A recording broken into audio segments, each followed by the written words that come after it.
As Lisa gave us the information, it'll be doing customs, immigration, and will be doing a charter flight to, I believe, she said Victorville.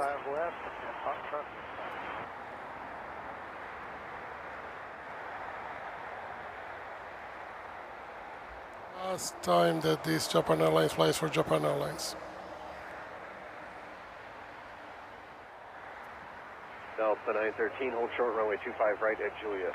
Hold short 25 right at Juliet, Delta 913. Today for me, thank you so much. I will leave you guys with that shot of that Japan Air that just arrived from Tokyo, and it was its last revenue flight.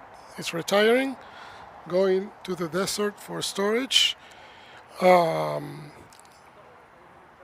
yeah, thank you so much everybody for joining the stream. Thank you so much for subscribing, for watching.